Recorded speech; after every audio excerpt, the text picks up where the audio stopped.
não se atreva. 50 dia. Não sei.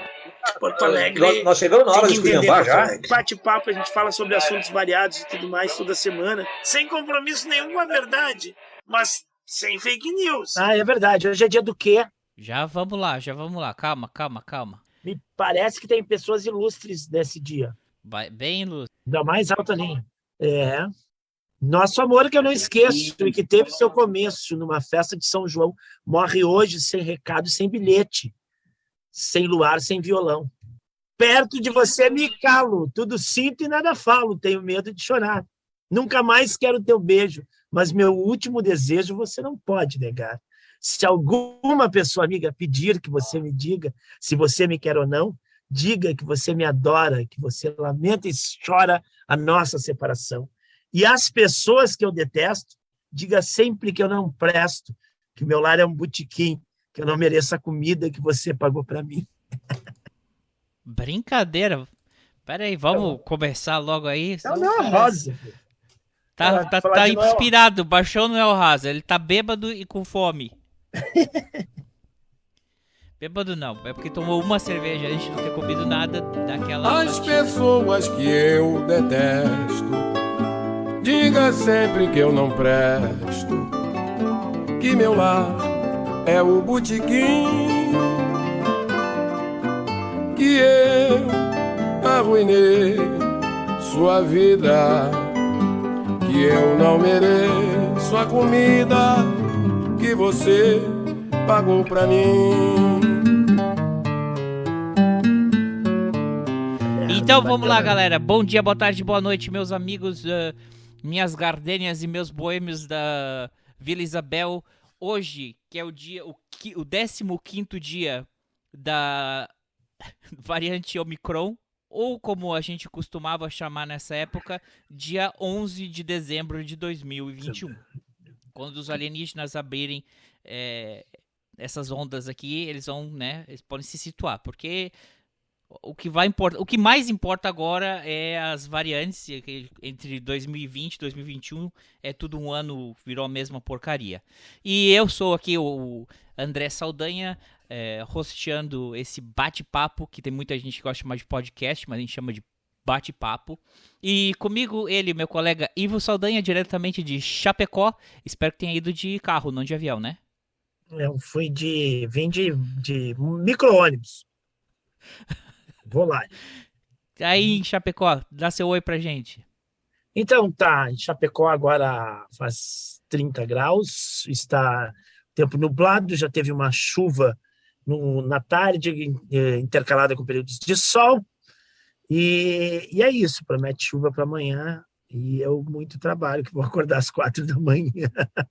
E essa foi a previsão do tempo, previsão do tempo não, o histórico do tempo de Chapecó, não interessa para mais ninguém. E isso. Junto com a gente hoje aqui, nosso colega colaborador do canal Professor Léo Prado, nosso amigo virtual aqui, grande Pedro. Boa tarde, Pedro. Boa tarde, senhores. Boa tarde, digital ouvintes que nos acompanham pelas essas ondas. Quando eu falo ondas, eu me lembro sempre do filme Contato, lá de 96, que eles recebem uma mensagem tridimensional. Tem a Judy Foster, não sei se vocês já assistiram, o Matthew McConaughey no filme, é bem bom, inclusive. Vale a pena para sempre quis assistir, não consegui. Meu, assista que vale a pena, viu? Repete o nome do filme? Contato. Eu recomendo, viu, fortemente. Recomendo mesmo. Muito obrigado pelo convite, satisfação, prazer inenarrável estar aqui com vocês nessa tarde, né, ou qualquer horário de quem irá nos escutar hoje, e simbora porque promete. Ótimo, muito obrigado ter o Pedrão aqui com a gente. Carinhosamente eu chamo o Pedro de Pedrão. Eu sou assim eu criei essa intimidade e eu já chamo ele de Pedrão. Por favor, não tem problema. Não sei se tu se ofende. Se não gosta, Pedro, fala, para com essa porcaria agora, que é ridículo o que você faz. Eu gosto muito daquilo que o Karnal e o Pondé falam sempre, que são dois filósofos contemporâneos que eu gosto muito, que a ofensa, ela é uma coisa que é muito difícil de você alinhar-se a ela, porque se ela é verdade, não deveria te ofender, porque é verdade, né? E se é mentira, não deveria te ofender, porque é mentira. Logo, quando alguém tenta, presume, deseja ou tem anseio de me carregar ofensa, a única pessoa prejudicada é ela. O resto aqui eu administro com uma tranquilidade que os remédios me proporcionam.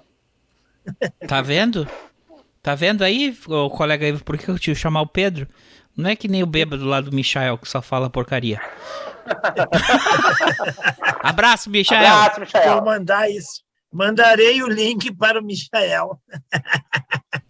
Amiguinhos, hoje, como eu falava, né? Hoje é o dia 11 de dezembro. É o Dia Nacional do Tango na Argentina. Loucura! É o Dia Internacional das Montanhas, segundo a Unesco também. Parabéns às montanhas. Parabéns, aí. Montanhas. Montanha.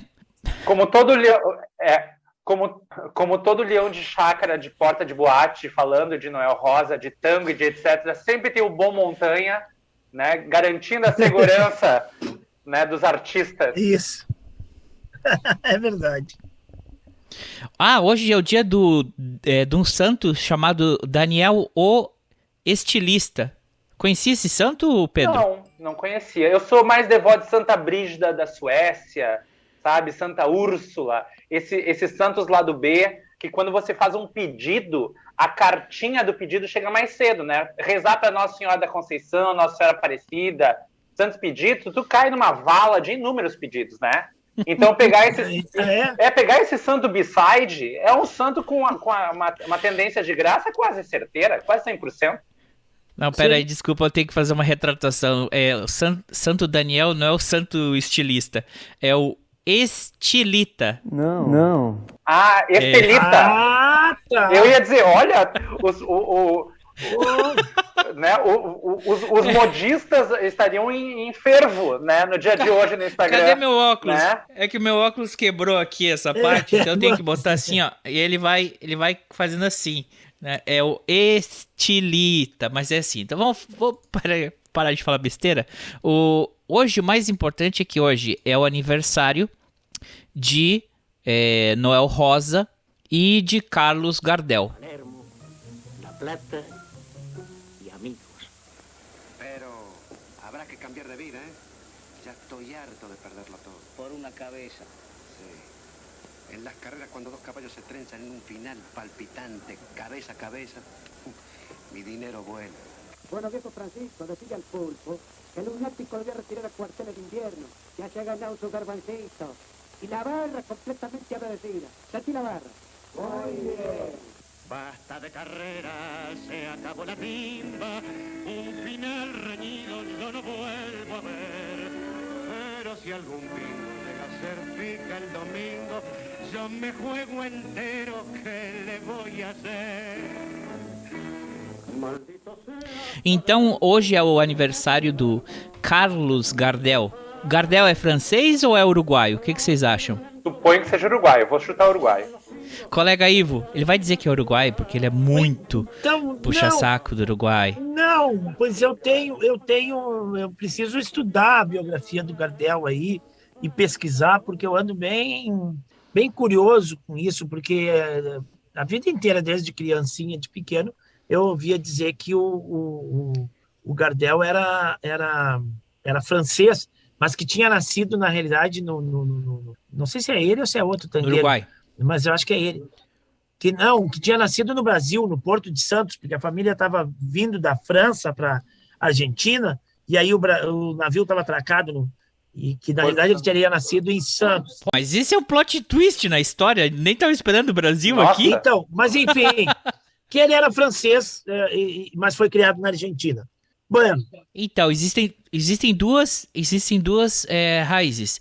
O pessoal que diz que ele nasceu no Uruguai e os racistas xenófobos que querem dizer que ele nasceu na França. Não, porque tu vai em Montevidéu, tem uma estátua do Gardel. Tu vai tá viajando tava passando pelo interior, lá passando uma cidade lá, aí tinha um mural e a cara do Gardel estampada numa parede lá, gigante, e aí os caras dizendo a terra do Carlos Gardel. E aí eu fico pensando, porque também se fala muito do tango argentino, mas o tango também ele é muito desenvolvido no Uruguai, né? O pessoal também curte muito o tango. Aliás, tem tem muitos tangos aí que são famosos que são composições uruguaias, não argentinas, né? Então, se eu não me engano, não me falha a memória, Cambalache é um tango que seria uruguaio. Não sei se é esse, mas enfim, eu posso estar meio atrapalhado aí. Então, assim, eu preciso saber, e aí tu é o cara que está olhando aí e que vai nos dar os dados e vai nos dizer todas as vertentes biográficas aí do Carlos Gardel e vai tirar a nossa angústia aí, a nossa... Então, eu não sei se eu vou poder responder algumas perguntas de vocês, talvez eu vou levantar algumas perguntas. Mas vamos lá, o que diz? 11 de dezembro de É tão engraçado que ele tem duas... Se ele nasceu na França, ele nasceu 11 de dezembro de 1890. Se ele nasceu no Uruguai, ele nasceu 11 de dezembro de 1887. Quer dizer, nem o ano nem o lugar batem. Tá? Era um cantor de tango, um artista, né? Na verdade, ele não era um cantor de tango. Ele foi entrando no tango paulatinamente, né? Ele teve uma carreira cinematográfica, ele teve 10 filmes que ele fez, né? Ele era um amante do turf. Olha. E ele morreu num desastre aéreo em Medellín, na Colômbia, quando ele estava fazendo uma turnê. Referente à nacionalidade, essas que são as coisas, assim, os fatos, né? Quando resgatam o corpo dele, os pertences dele, uma das coisas ali, que é oficial, era o passaporte dele uruguaio. O que os historiadores e os gardelistas dizem? Na verdade, ele era francês, mas que como ele era um cara que ele era muito envolvido em muita treta, e isso também é um fato histórico, ele já tinha sido preso na Argentina, ele tinha o passaporte uruguaio, porque ele tinha conexões, tinha amigos, e era mais fácil ele ter o passaporte uruguaio para poder viajar fora da Argentina do que ele ter um passaporte francês, porque imagina naquela época, tudo mais, embaixada, se hoje já é complicado, imagina... Lá atrás, em 1900 e bolinha, né? Então, dizem que ele... ele tinha um passaporte uruguaio porque era uma forma deles poder viajar. Já o pessoal que defende que ele era uruguaio é porque ele era realmente uruguaio. Esses são os fatos. O que me chama a atenção é que quando eu vou ver... Ele tem várias músicas, pra mim, Por Una Cabeça, que é... Falou em turf, né? Ele faz uma... Como é que eu vou dizer? Uma metáfora? Uma metáfora. Com o turf para um relacionamento amoroso, né? Não permitido. Não permitido, Por Uma Cabeça, ele exatamente, ele está contando de um nobre potrídeo, é isso, né? Então ele está falando de como se fosse uma corrida de cavalos, aquela relação amorosa, né? Aquela... E também fala uma coisa, né? Fala do vício da jogatina, né? É o cara que fala que só vai... Não vou sair disso. Mas vem o domingo e ele escuta a música e escuta o anúncio e coisa e tal. E não, só mais uma. Só uma apostinha. E aí o cara cai de novo, né? É outro domingo, é outro dinheiro, é outra dívida que o cara vai ter. Eu gosto de Mano a Mano. Eu acho muito cruel essa música, apesar de ser muito romântica, mas ela também tem um lado... Eu gosto de Mano a Mano. Assim, Mano a Mano. Então, olha lá. Aí, quando eu tava vendo... Fala, não, Pedro, o interessante de quando a gente entra na estrutura poética, o professor Léo gosta muito de fazer isso, me recordo dele, é porque a maior parte do recorte, né, poético mesmo, musical, eles datam de um tempo onde eles são escritos, né, do cotidiano das pessoas locais. E a boemia uruguaia e argentina sempre foi muito pungente porque eles têm um traço europeu muito forte, né? Diferente do Brasil, que tem essa parte ibérica conservadora, a gente nota que Buenos Aires e Montevidéu tiveram um histórico de glamour, né, de um resgate da sociedade europeia do entretenimento muito forte, né, e não mais justo do que composições que penso davam, né, esse tom para os artistas poderem se expressar, creio, da melhor forma possível, né, e criar essas analogias, essas metáforas, e que são atemporais, né? Diferente dos ritmos mais contemporâneos que a gente escuta, isso é anos 90, isso é anos 2000, eles entram dentro daquela coisa do clássico, né? O tango em si, ele é um ritmo clássico porque ele é ouvido, reouvido, lido e relido, e em todo momento ele se torna algo que ultrapassa a barreira de ano, né? Apesar de falar sobre algo que era do cotidiano daquele momento. Não que o vício do jogo tenha acabado. Aí, eu tava lendo, eu vou ser bem sincero pra vocês, pra mim, Carlos Gardel era essa coisa, entre se é uruguaio, se é francês,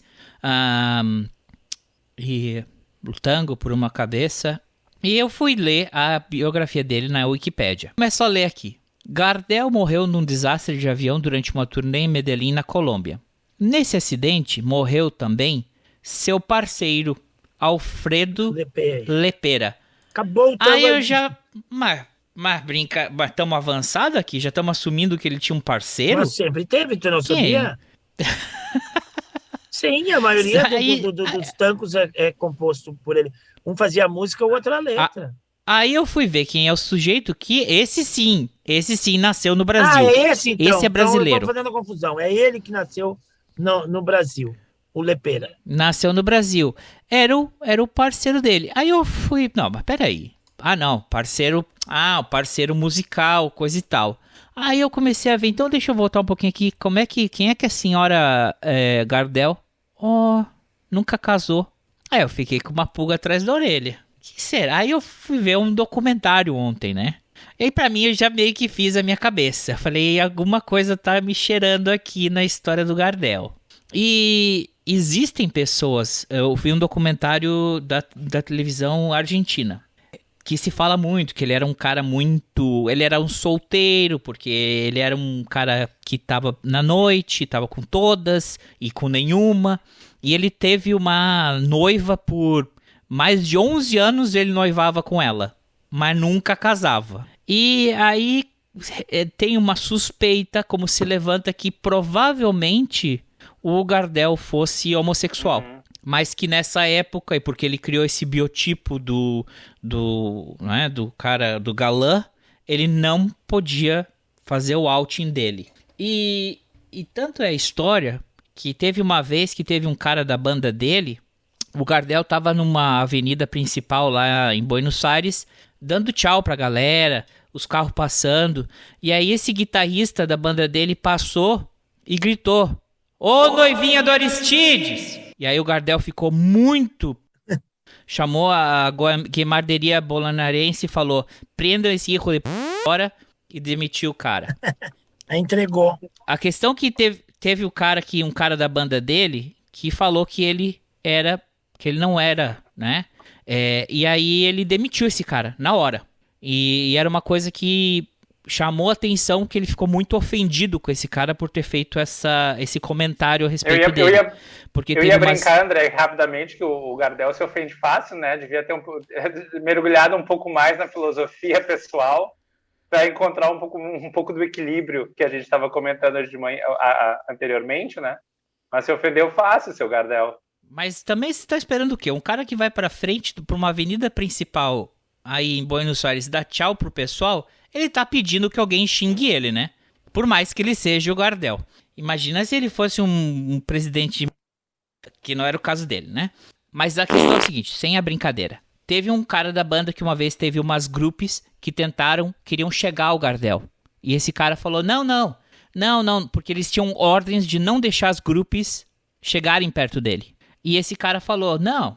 Gardel não lhe gusta. Gardel é maricão. Opa! Ele ficou sabendo dessa história e demitiu o cara na hora. Não tomou como brincadeira, não gostou. Então isso que diziam, que ele sempre andava com um cara, com esse colega dele, esse amigo aí brasileiro, sempre eram inseparáveis. Tinha essa noiva que ele mandava cartas pra ela, né? Que ela é como uma confidente dele. Pra mim parece muito mais uma grande amiga dele, mais do que tudo, não é?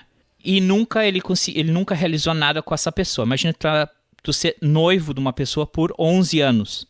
E aí fica toda essa dúvida. Essa dúvida se levanta no documentário, mas claro que todos os machos aí no documentário vão... Não, imagina. Não, Gardel era muito macho. Então é isso aí, amiguinho. A gente não vai saber se o Gardel era francês ou uruguaio, e ficou uma outra dúvida no ar aí também. Opinião, Pedro? Não, tô aqui, eu tô prestando atenção porque eu acho muito engraçado, senhores, especialmente quando a gente fala sobre celebridades e produtores de conteúdo artístico e cultural, que esse conteúdo tabloideiro, ele sempre parece ganhar um substrato diferente, né? Ele parece ser o suco que movimenta a opinião pública, diferente da criação mesmo, né? Daquilo que o artista se propõe dentro do trabalho intelectual. Pode ser escrito, pode ser cantado, pode ser desenhado, né? Dentro de artes plásticas em si, porque obra não deveria, dentro do pouco conhecimento que eu tenho, inclusive acadêmico, eu deveria ter me debruçado um pouco mais sobre essas pautas, mas obra deveria transcender um pouco disso. Eu acredito que a obra, a produção artística, cultural, que transcende esse espaço, tal como o tango faz, e faz muito bem feito, tanto que ele é uma dança de salão, né? Ele é um ritmo tão clássico, tão atemporal, que ele orbita, transita e é exibido em outras plataformas que não apenas as ruas argentinas ou uruguaias. E a questão da sexualidade de alguém, ou daquilo que as pessoas desejam no seu íntimo, ele não deveria ser um motivo da pauta de especulação, né? Talvez para vender alguma coisa. É a mesma coisa que... enquanto eu deveria estar assistindo o documentário do Gardel, eu acabei assistindo um documentário da Maria Callas, que também explorava muito mais as idas e vindas do amor. A primeira parte do documentário foi falando o que ela tinha feito para engordar, para emagrecer, o que ela tinha de peso corporal no início da carreira. E a segunda parte era as idas e vindas do amor da era do Aristóteles Onassis, que equivale-se mais ou menos com as grandes dúvidas que pairaram uma biografia muito mais rica do Gardel, que se ele era francês ou uruguaio, se ele era gay ou não. Então, o meu pensamento sobre isso a obra dele é incontestável. A contribuição que ele teve para o mercado fonográfico, o impacto cultural que a poesia cantada que ele levou até as pessoas oferece, transcende muito e exponencialmente qualquer tipo de detalhe da vida íntima do cara, né? E a menos que você se torne um corpo político e faça do seu corpo um discurso permanente, né? Então, por exemplo, o Harvey Milk, o californiano, que transformou o seu ativismo, o seu corpo, em um ato político, e desse ato político ele decidiu mudar o mundo. O Gardel era um cantor, velho. Ele não tinha como premissa do seu corpo pessoal mudar o mundo através da sua orientação, da sua natureza sexual, né? Ele optou por transformar o mundo com a sua voz, com o seu charme, a sua poesia, né? Então eu faço muito, eu tento colocar uma nitidez sobre essas duas formas de olhar a realidade, porque daí me parece que a gente consegue acalmar os ânimos e observar o trabalho, o cerne do trabalho na totalidade, dentro da proposta daquele artista ou daquele ativista. Daí dando, sim, finalidade, modo e vez para a proposta que ele está nos apresentando. Desculpa. Ótimo, eu gostei que eu toquei um ponto aqui que eu senti um ponto nefrágico aqui. Não. Eu tô gostando. E eu vou voltar duas coisas aqui que eu vou falar. Uma coisa é a seguinte, é bom que tu falou da Callas. O Gardel também era gordo. Sim. Ele tinha 120 quilos e ele fez um esforço para emagrecer e para baixar de peso, porque ele gostava muito de comer comida italiana e mas ele tinha um regime, uma determinação de fazer exercício, de emagrecer muito forte dentro dele. Eu gostei que tu falou isso da sexualidade e tu falou do Milk. Agora eu vou trazer por tempos atuais. Como é que tu acha que o governador do seu estado explora isso? Não tenho a aspiração de agradar a todos. De uma forma politiqueira, apressada e de um impacto que poderia gerar grandes modificações, mas que não levou a lugar algum. Ele fez o que ele deveria ter feito desde o início, de uma forma publicitária, pertinente para ele. Eu gosto de usar o termo agenda, sabe, do inglês. Ele fez com a sua própria agenda e ele não impactou nem a comunidade LGBTQIA+, do jeito que poderia, e nem a comunidade eleitoral do jeito que poderia. E o termo que ele usou, para mim, foi muito definitivo, assim. Eu sou um governador gay, não um gay governador. Eu achei esse o grande tiro no pé do Eduardo Leite. E na ocasião que aconteceu, senhores, um amigo meu entrou em contato comigo e disse, nossa, eu tenho esse olhar... Política me interessa muito e eu gosto de analisar ela de um espectro mais amplo. Tu viu o que aconteceu? Nossa Senhora disse assim, cara, ele deu o golpe porque ele tem uma agenda. Ele quer ser presidente do país, né? E é muito mais fácil, dizem os padres, né, que durante o exorcismo é muito mais fácil derrotar o demônio se ele tem nome, né, do que você enfrentar uma entidade qualquer. Essa metáfora, se a gente for colocar num paralelo, o que a gente encontra? O problema, quando identificado, ele deixa de ser problema, porque a gente entra naquilo que eu havia falado lá na frente. Se é uma verdade, não ofende, se é uma mentira, não ofende. Para o debate público hiper elevado que o Eduardo Leite estava propondo, fazia muito sentido. Mas a gente sabe que o cenário brasileiro não comporta debate nem elevação. Então o cara, tentando cumprir a sua agenda pessoal, acredito que não chegou a lugar algum. Tanto que, muito possivelmente, não vai adiante nas primárias do PSDB. Eu acho... Não, já tá o Dória, né? É o Dória, já tá. Pronto. Ele já não ganhou. Já tá cortado.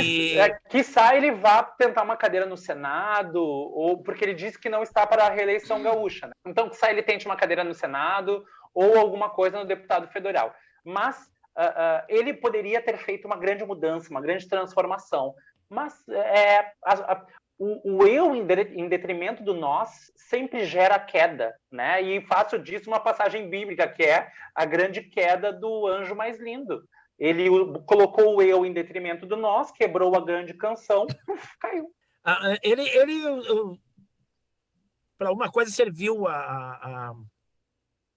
essa declaração dele, que foi alguma coisa que tu tocou aí. Ele conseguiu se livrar das piadinhas do Bolsonaro. Né? Ele sabia que ele ia virar uma chacota, vamos dizer assim, do Bolsonaro e da família dele, dentro daquele viés, dentro daquela ótica que essa família tem distorcida e rebaixada da vida, né? E que arrebanha milhões aí também, né? Então, ele usou também como um para-raio para essas piadinhas. Acabou, não tem a piada, né? Exato. Aquela coisa, quando tu aceita o apelido, o apelido não pega, né? Então, o apelido só pega quando tu não aceita. Então, ele neutralizou, pelo menos, essa coisa da família Bolsonaro. Mas eu concordo contigo plenamente. Assim. É essa coisa que vem se falando no país, né? De uma construção de uma terceira via, né? Então, tem coisas que, para a terceira via, são interessantes, né? Então, não ser homofóbico, não ser racista, não que tu tenha pautas que avancem nesse sentido, mas tu fica de bonzinho, né? É um contraponto. A terceira via, para mim, é assim, o neoliberalismo fazendo contraponto à ogrice e o rebaixamento intelectual, e social e moral do bolsonarismo. Então, é mais ou menos isso, né? Porque, na realidade, vai para o mesmo caminho, ou para um caminho parecido. Vai, André. Aqui é assim, a gente quase não tem pauta e, geralmente, tem uma coisa que puxa e a gente vai puxando esse eu fio. amo. Vai engatando. E aqui é assim. Então, vamos lá. Aí é outra coisa. Então, para a gente pontuar aqui, não é? Então, por exemplo, a Pablo Vittar. Tem sentido nela ser o que ela é? Então, eu sou... Na arte dela. Eu sou um grande controverso. Assim, vocês pegaram... Eu pareço uma gay de direita. Juro por Deus. Mesmo não sendo. Mesmo não sendo. Porque... Não, então não vou citar a Pablo Vittar. Não. Então eu acho importante. Eu acho importante, não tem problema. Não tem problema. Eu defendo o meu ponto de vista porque eu não ofendo ninguém. É aquilo. Eu exponho alguns pontos que eu acho importante. Falemos de Pablo Vittar, então. Pablo Vittar. O que ele faz, ninguém mais faz. Né? O que Pablo Vittar faz dentro do cenário musical pop contemporâneo brasileiro, ninguém mais faz, que é conseguir chegar ao mainstream conseguir chegar à televisão brasileira no horário das 4 da tarde no domingo, né, fazendo os prodígios que ele faz. Ele tem uma excelente envergadura vocal, uma postura de palco maravilhosa, e ele entrega um trabalho muito bom dentro da proposta dele. Acredito que, enquanto criador de espaço e de visão para o espectro LGBTQIA+, ele é a melhor pessoa? Talvez não. Existem outros LGBTQIA+, que daí eu puxo a brasa pro meu assado. Eu gosto dos pensadores, eu gosto dos modificadores de opinião, eu gosto dos provocadores naturais, que existem outras drag queens, inclusive, que fazem isso. E também gosto do comportamento bacana, sabe? Quando você consegue. E eu escrevi, inclusive, para Zero Hora um texto. Quando eu abri o show da Pablo Vittar aqui, eu escrevi um texto falando sobre Pablo Vittar na Zero Hora. Zero Hora é o jornal gaúcho aqui, eu acho que é o único jornal gaúcho de maior circulação. Saiu no Caderno Dona no domingo. E eu falava que o espaço que ele conquistou é um espaço indelével, sabe? É um espaço incrível. Sobretudo porque ele veio de uma realidade que é muito a realidade do LGBTQI brasileiro. Uma realidade muitas vezes periférica, difícil, vinda do preconceito raiz, que é o preconceito familiar, paterno especialmente. A mãe dele sempre foi uma grande apoiadora do trabalho dele, e de uma comunidade onde todos apostavam no fracasso dele. E ele foi lá e mostrou que, mesmo com todas as adversidades apontando como vetores para o fundo do poço dele, ele deu um pulo e se transformou na maior e mais importante drag queen que o Brasil já teve. Contudo, não é o tipo de música que eu consumo, não é o tipo de música a construção poética que eu aprecio, mas eu não retiro 1 grama da conquista merecida, trabalhada e bem explorada que ele conquistou até hoje. O Pedro, só para fazer um adendo aí dos lugares onde ele conseguiu chegar, como tu muito bem explicou, né? E ele conseguiu chegar, inclusive, na apresentação de Natal da Escola Frederico Dil na Praça em Alvorada. Nessa semana, Pablo Vittar estava na apresentação de Natal. Escrita por mim, é óbvio. Exato. Não, a gente tiramos vai voltar o Papai nisso. Noel e as renas e botamos o Pablo Vittar na apresentação de Natal. Cara, essa história ainda não acabou, porque ainda vou voltar em Morrissey, né? Mas não ainda. Não vou deixar Morrissey mais pra frente. Tá. São espaços, né, senhores? São espaços que não existiam. Você tinha a Jorge Lafon, você tinha a Nani People, você tinha a Isabelita dos Patins, você tinha outras caricaturas do LGBTQIA+, normalmente reduzidas a quadros de humor, hiperestereotipadas, com um texto dramático pobre, com pouquíssimas possibilidades de serem exploradas em outros universos. E ele foi lá e colocou um calibre de cantor, um carisma de personalidade da mídia e uma beleza que é palatável para a comunidade heteronormativa que nenhuma outra tem, né? Inclusive, o jeito visual, a plástica de Pablo Vittar é uma plástica palatável para família brasileira, né?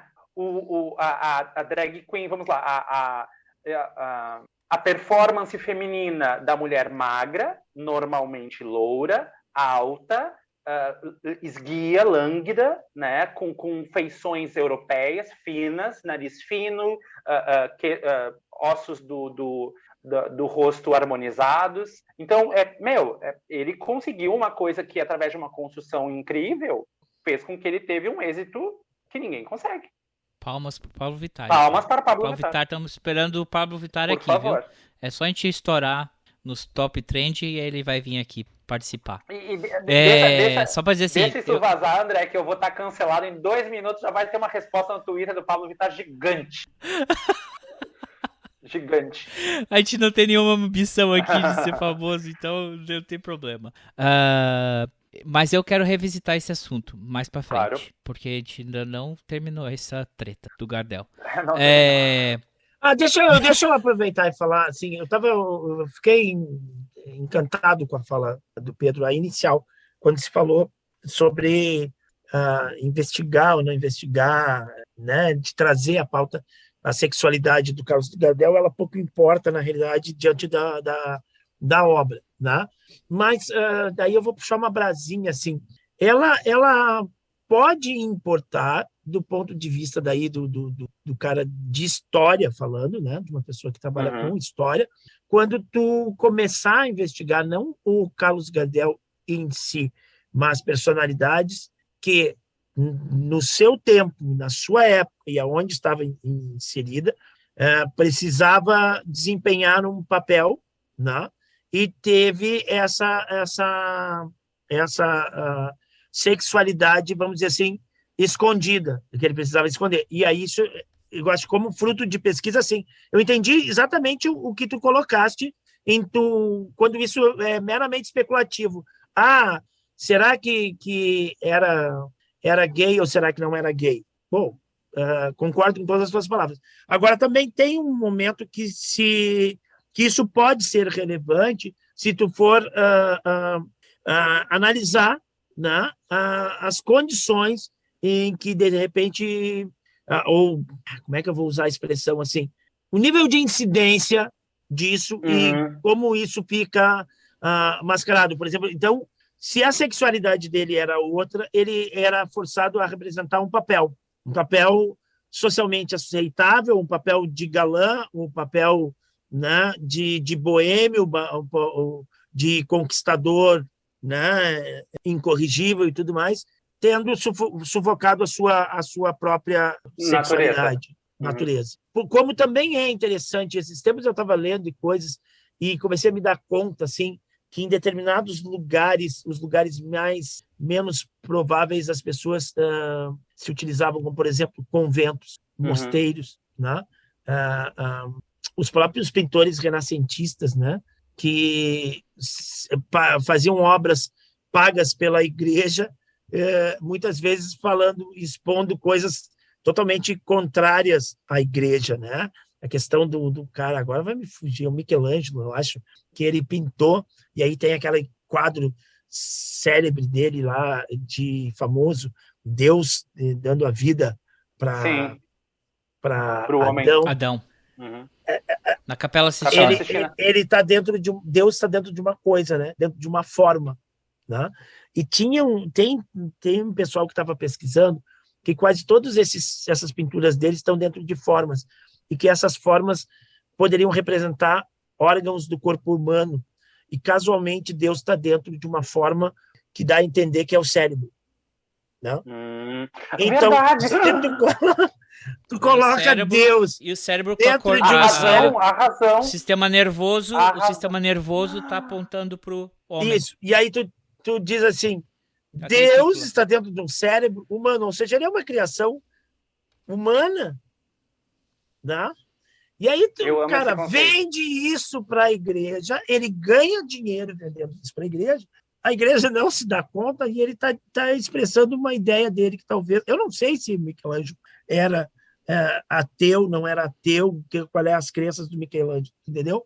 Mas muito se diz, né, que as pessoas, na realidade, num momento em que tu não podia ir contra o cristianismo sob pena de ser queimado vivo, né, os caras se abrigavam justamente dentro da igreja, muitos padres, inclusive, para ter um pensamento diverso, para poder estudar, para poder escrever as suas concepções, protegidos dentro da igreja. Tem uma monja também que eu estava lendo. Peraí que tu falou, repete. O próprio Giordano Bruno. O padre Giordano Bruno. Ele era alguém que criticava dentro do clérigo, né? Dentro do movimento do clero. Isso aí. Dentro do movimento do clero, ele era um cara que questionava, era um questionador do que estava acontecendo.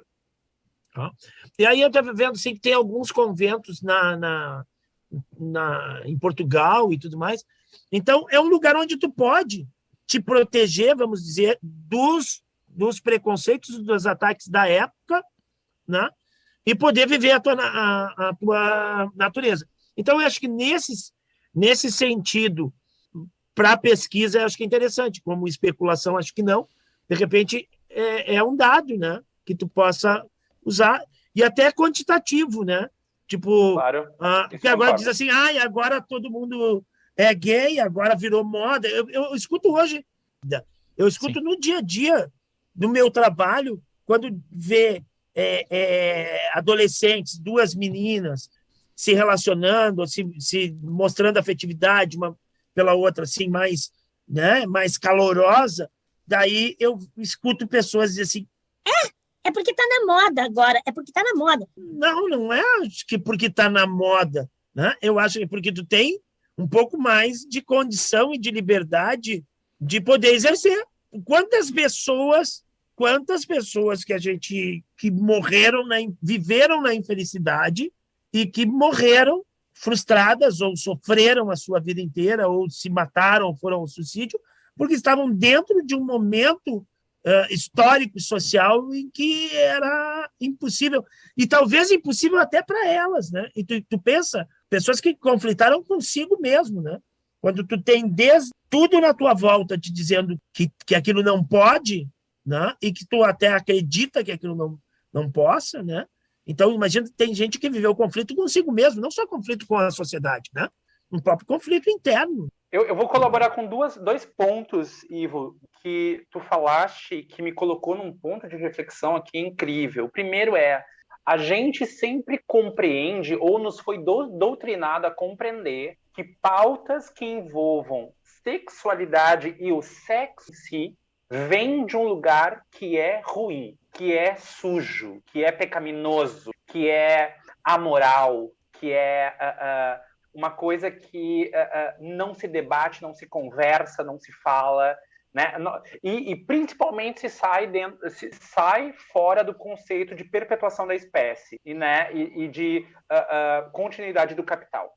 Para mim, todos os debates que trazem o conceito da liberdade da natureza individual como um problema já vem carregados um subdiscurso que é disso, né? Que qualquer tipo de libido extra, desvio de sentido natural do sexo, ou ainda formas pouco convencionais de se expressar dentro dessa área, são coisas erradas, né? E nós não estamos falando das filias, vamos deixar isso muito claro. Filia é uma doença, precisa de cuidado, precisa de tratamento, precisa de contenção. Nós estamos falando sobre desejo, natureza, dentro daquilo que se entende como saudável para si, para o outro ou para os outros que estão envolvidos. O segundo ponto é esse mais próximo que tu trouxeste. É muito interessante de perceber esses comentários de agora é natural, agora tá na moda. Por quê? Nós temos 2 pontos de vista aí conflitantes. O primeiro desses adolescentes que sempre entenderam a liberdade como seu ambiente de expressão e dessas pessoas que têm um tempo maior de vida que já viveram o cerceamento como o seu cotidiano. Dizer que está na moda é voltar a um tempo onde o cerceamento era a regra. Hoje, mesmo com todas as adversidades que estão acontecendo, a liberdade é a regra, a possibilidade é a regra, a tolerância tem sido a regra, né? Muito mais do que quando eu comecei a demonstrar carinho por outros meninos na rua, né? A gente vivia com medo da agressão física. Hoje eu vejo muitos jovens LGBTQIA+, explorando todas as suas cores à luz do dia no movimento de um centro de Porto Alegre, por exemplo. Então, é porque essas crianças, adolescentes e jovens adultos nasceram em um momento onde não há aquele cerceamento rigoroso como um jovem nascido nos anos 80, desenvolvido nos anos 90, né, e que teve que aprender que a liberdade é alguma coisa natural. Até hoje, eu e o meu namorado, a gente dá para contar nos nossos dedos quantas vezes a gente anda de mão dada na rua. Porque nós pareamos com a idade e nós ainda temos alguns receios, presumo, né? A menos que ele não me ame tanto assim, mas o que não é o caso... ele tá gritando assim, ama assim. Né? Mas que a gente tem os nossos receios. O que essa juventude não tem, porque nós nascemos num momento de cerceamento e eles não. Não. Eu queria falar da questão histórica, é porque tem gente também que ganha dinheiro com isso. O neto da eterna noiva, como chamam na Argentina, o neto da eterna noiva vai no documentário. É um Zé, por assim dizer. Mas o cara tem uma celebridade, fala no documentário. Quem tu é? O neto da eterna noiva do Gardel. Para aí, não tão eterna, né? Calma. Porque se ela em algum momento... É eterna porque ele nunca casou com ela. Mas aí ela é eterna noiva. Mas ela acabou fazendo um filho com outra pessoa. Não, é porque depois ela casou com um cara, e esse cara, é claro. Então tem gente que vive da história, da lenda do Gardel. Um outro cara que chamaram pro documentário era o filho do cara lá da penitenciária onde ele cumpriu pena. E o cara dizia... Não, porque Gardel foi preso porque ele andava com mulher de militar. Ah, por favor, me faça o favor. É um cara que ele gostava de apostar, gostava da vida, da noite. Da boemia. Aí eles põem uma pecha, eu vejo que aí, é como tu falou, as pessoas querem projetar algo pro ídolo delas. No momento, porque ele era o machão. Ele era o cara que pegava as mulheres dos militares e botava corno nelas. Entendeu? E uma outra coisa que eu vi é um cara que ele é tipo agora tu teve um ato Eduardo falho Bueno. Do quê? Ele botava corno nas mulheres dos militares, então ele ficava com os militares. Ele botava corno nos militares com as mulheres deles. Tu já comprou tanto a ideia que tu já introjetou. Não. Aí depois teve um outro cara que ele é um jornalista, tipo o Eduardo Bueno na Argentina. E ele tá num programa de rádio. E ele fala sobre isso, sobre a sexualidade do Gardel. E todo mundo ri, não sei o que, hahaha. Ele falou, não, por que vocês estão rindo? Era algo normal na época. Essa aura foi criada depois. E, inclusive, ele tinha várias mulheres que gostavam de estar com ele porque elas se sentiam bem. E ele, porque ele projetava tanto essa masculinidade que as mulheres que andavam com eles, elas subiam de nível na sociedade de Buenos Aires. Então, e ele fala, não deem risada disso, porque isso não é uma piada. Era uma coisa que acontecia, só que com o passar do tempo, isso se foi apagando e foi se criando um estigma em cima. Então isso não é motivo de piada, de riso. Era uma coisa que acontecia na sua época, só que toda uma narrativa depois que se cria em cima do cara, porque tem gente que quer viver dessa ilusão, uma coisa e tal, que faz ele como se ele fosse o maior macho da Argentina. E que nem era argentino. André, presumo que dentro de todas as masculinidades, a mais complicada é a frágil. Porque a masculinidade frágil, ela projeta em ídolos fracos tudo aquilo que lhe falta, sabe? E no momento que esse ídolo fraco, no sentido de ser sensível, delicado, quebradiço, lhe falta, o que sobra é a violência da defesa do seu ponto, né? Porque se a razoabilidade, diplomacia e charme do seu ídolo falharam por ser Y ou X, o que sobra é a selvageria. É isso. Tu não tem o que fazer, tu não tem para onde correr. É a sinapse da sobrevivência. Daí, se lhe faltou a diplomacia, o que sobra na guerra é a violência. E daí você vai atacar, você vai ser inflamado, você vai silenciar, reduzir e exterminar quem se opõe à verdade que você construiu e de tão fraca não consegue nem sustentar razoavelmente. Eu tenho usado essa expressão, assim, essas pessoas de extrema direita, para mim, o que leva elas é o medo, né? Então, todo esse comportamento é levado pelo medo. O cara quer se tapar com 500 armas né, eu vejo aquela imagem lá do Roberto Jefferson, revólver aqui, pistola ali, com um monte de... Mal consegue segurar um fuzil, talvez não consiga nem apertar o gatilho, mas assim, cheio de arma, como se aquilo fosse dar alguma proteção para ele, porque ele tem medo de bandido, ele tem medo de tudo, então ele imagina... De pobre. Tem medo. Então ele imagina que ele estando com um monte de arma, ele vai estar protegido, tá?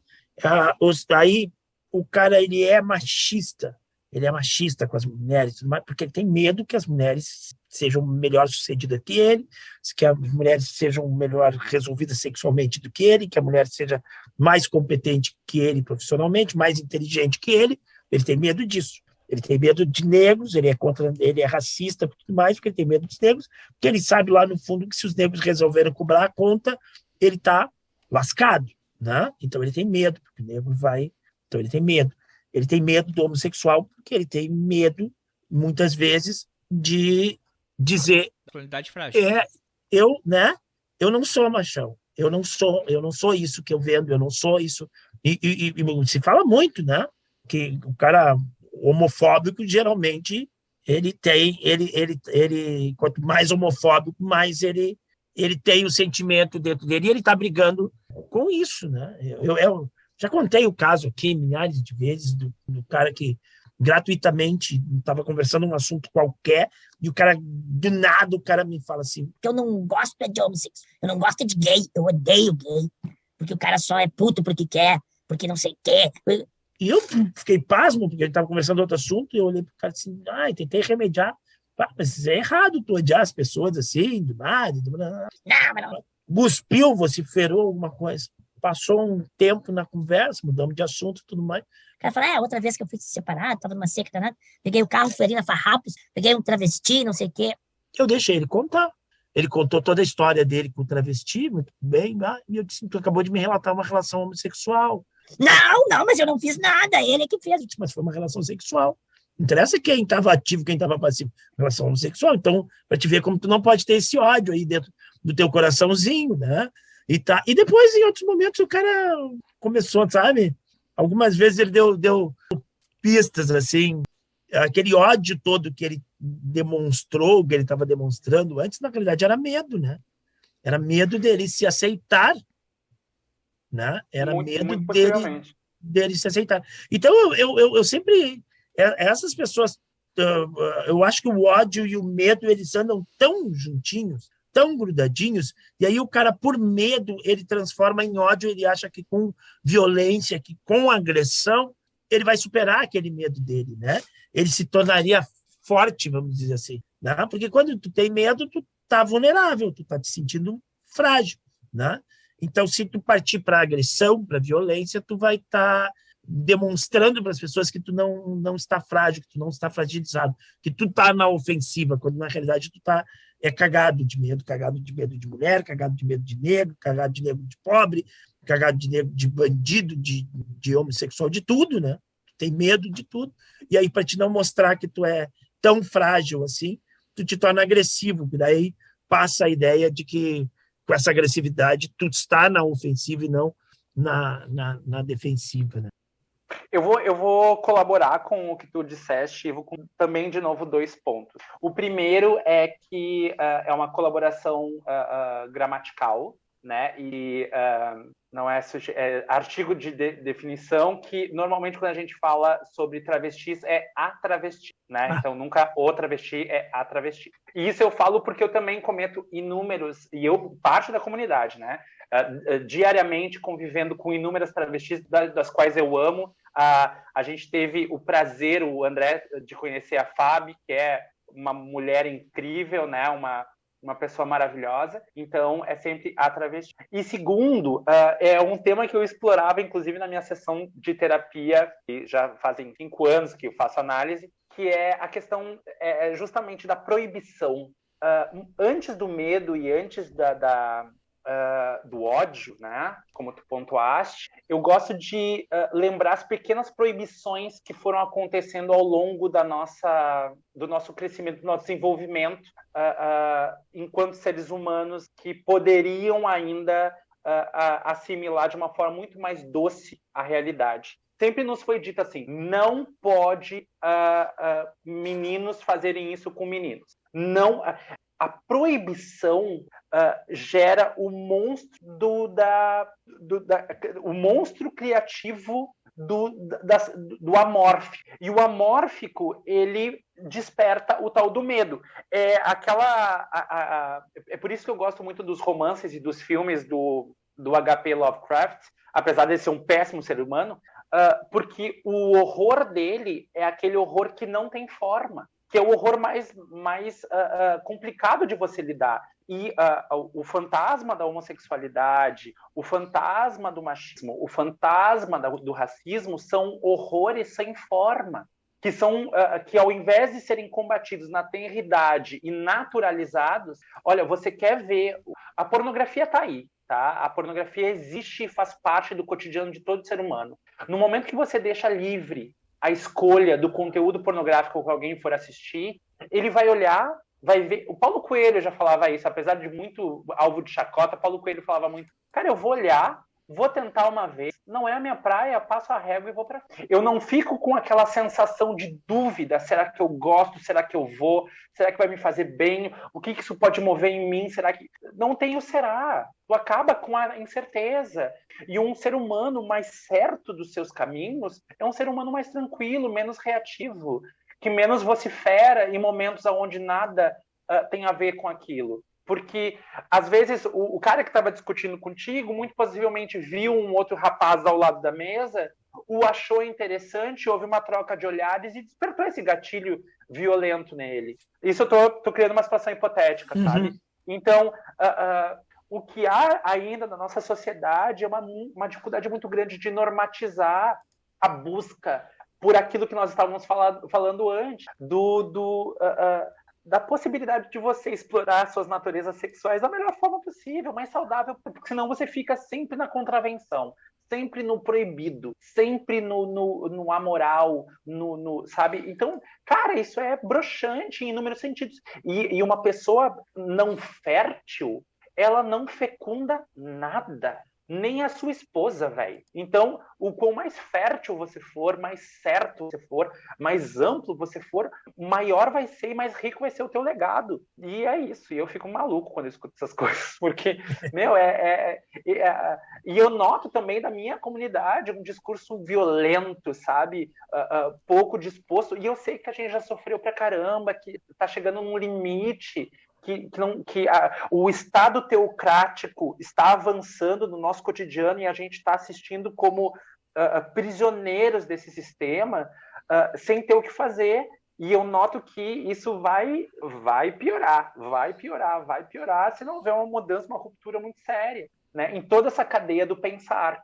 E, infelizmente, os pensadores de esquerda, catedráticos e acadêmicos escondidos nas suas torres, estão um pouco interessados também em tirar da academia essa discussão e trazer para a sociedade. Isso me espanta muito, de certa forma. Verdade. Divino. Ótimo. Não falamos do Noel Rosa ainda. Vamos falar? Noel Rosa agora, podemos falar? A gente saiu do Gardel para falar sobre políticas públicas, debate sobre sociedade... Eu vou dar mais uma volta mais hoje. Tu não acha já que tu conhece, porque eu fiz esse comentário alguns episódios atrás e fiquei assim, sonzinho de grilo. Tu não acha que o Lovecraft é parecido com o Mário de Andrade? Em muitos pontos. Muitos pontos. Fisicamente também. Fisicamente também. Só que o Lovecraft, ele conseguiu escarrar a sua bile de um jeito criativo que transformou um gênero literário, sabe? Ele fez isso de um jeito muito bacana, sabe? E ele foi muito preciso porque ele surgiu na hora certa. Se ele estivesse escrevendo a qualidade literária que ele escreveu hoje, ele seria colocado no ralo do lodo do julgamento panfletário do pessoal que gosta de discutir sobre isso. Vamos falar de Noel Rosa? Bora! Então?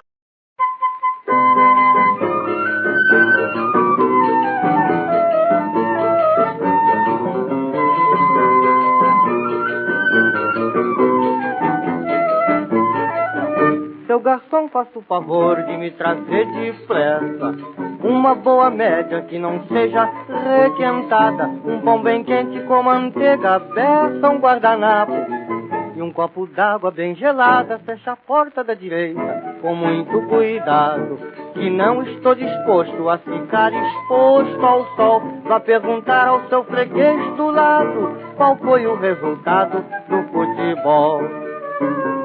Se você ficar limpando a mesa, não me levanto nem pago a despesa. Vá pedir ao seu patrão uma caneta, um tinteiro, um envelope e um cartão. Noel Rosa, nascido dia 11 de dezembro de 2010, no bairro de Vila Isabel. Ele morreu 4 de maio de 1937, com 26 anos, morreu muito jovem. Escreveu, não é exagero dizer que ele escreveu centenas de músicas. Claro que muitas delas não foram dadas à autoria dele. Segundo a Wikipedia, são 259 canções registradas por ele, mas reza a lenda que o Noel Rosa fazia muita contribuição de mesa de bar, do cara chegar... Noel, eu tenho um comecinho aqui. Como é que a gente termina? E ele fazia. E não tinha... Uma época que não tinha... ninguém tava gravando com o celular, né? Não tinha... E o cara ia lá e registrava a música no nome dele. Ou às vezes a música nem fazia sucesso e se perdia. Tinha muito isso. Inclusive eles vendiam a música, né? Ele, Cartola, outros caras. O cara mais famoso, assim, que já tinha feito sucesso, era o Francisco Alves, né? Que era cantor. Então o cara era um sucesso, assim, tudo. Então, como o mercado fonográfico estava começando naquela época, estava meio assim, então o troço era meio... Os caras não tinham noção, os caras precisavam ganhar uma grana para comer, para beber, e, né, não sei se nunca pensavam em ficar rico, coisa parecida, né? E eles faziam música, acho que de uma facilidade tão grande, né? E às vezes eles estavam precisando de uma grana, eles chegavam lá no Francisco Alves e diziam assim, ó, Chico, tem uma música aí para te vender. E aí o Francisco Alves comprava e botava a autoria no nome dele. E pagava uma grana para eles, né? E tá bem. Dizem, não se sabe, é uma especulação, tentam descobrir, se houve uma parceria entre Noel Rosa e Cartola. E a grande dúvida é a seguinte, que os dois se encontraram em um boteco e estavam lá, né? E disseram, o que tu veio fazer aqui? Não, eu tô sabendo que o Chico vem por aí, ele vai passar aí mais tarde, eu quero ver se eu largo uma música para ele aí para ganhar, porque eu estou precisando de uma grana. E aí a grande dúvida é se, quando o Francisco Alves chegou, se ele comprou uma música de cada um, uma música do Cartola, outra música do Noel Rosa, ou se o Noel Rosa e o Cartola acabaram fazendo uma música em parceria que foi assinada pelo Francisco Alves. Isso aí a gente nunca vai saber, eu acho. Bom, tem pesquisadores tentando resolver essa questão, né? Isso aí que o André falou tem a história que ele estava num dia num bar, né? Aliás, no bar, ele vivia no bar, né? Quando ele não estava no bar, ele estava no botequim. Toma cachaça, caralho! Eu acho que a turma do Noel Rosa, do Cartola e dos compositores de música popular brasileira não acadêmica, que eu acho que, só para pontuar, eu acho que Chico é, por exemplo, uma música popular brasileira acadêmica. Vinícius é uma música popular brasileira acadêmica. Sim. Né? Noel Rosa, Cartola, Dona Ivone Lara são música popular brasileira. Eles são música popular brasileira. Tudo acontecia no bar, né? Lupicínio são momentos que aconteciam em mesa de bar. Penso, né? E pelo que sei, né? O próprio Mário Quintana comentava que eram nesses espaços de cafés bebidos, cafés fumados, cafés falados, que a poesia nascia. Então, essa galera... E a política também, né? Os políticos também, né? O Lenin, o Trotsky, esses caras todos também muito discutiram em mesa de bar, não só eles, e muitos outros de menos brilho que eles, que também na mesa de bar criaram concepções e, enfim. Vai lá, Pedro, que eu te cortei, te atropelei. Não, imagina. Mas eu falo que...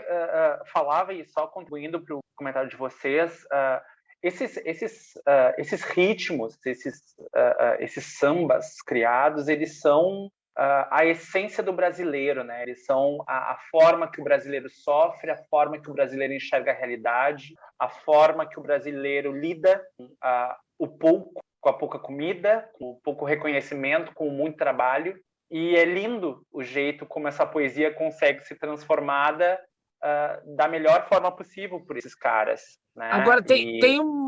desculpa, tô te diga. cortando. Não diga, pertinente. Tem uma característica do Noel Rosa que me parece que é diferente dos demais, né? Porque o Noel Rosa, praticamente todas, pelo menos todas as que eu conheço, ele tem uma ironia e ele tem uma galhofa, ele tira um sarro sempre. Ele tá sempre brincando, ele tá sempre ou ironizando ou tem sempre um componente cômico, assim, de malandragem, que às vezes os outros não têm. Né? Todas as músicas dele, não tem uma música que esteja 100% séria, vamos dizer assim. Né? Mesmo quando tem um drama na música, tem uma piada, não que seja uma piada de ser engraçada, né? De ter que dar gargalhada, mas tem um componente. Quando o apito da fábrica de tecidos vem ferir os meus ouvidos, eu me lembro de você. Você anda, sem dúvida, bem zangada ou está interessada em fingir que não me vê. Você que atende ao apito de uma chaminé de barro, por que não atende ao grito tão aflito da buzina do meu carro? Você, no inverno, sem meias, vai ao trabalho, não faz fé em agasalho, nem no frio você crê, mas você é mesmo artigo que não se imita. Quando a fábrica apita, faz reclame de você. Nos meus olhos você lê como eu sofro cruelmente, com ciúmes do gerente impertinente que dá ordens para você. Sou do sereno, poeta muito soturno, vou virar guarda noturno, e você sabe por quê, mas você não sabe que enquanto você faz pano, faço junto do piano esses versos para você. Sensacional. Que música foi essa para mim? 3 apitos.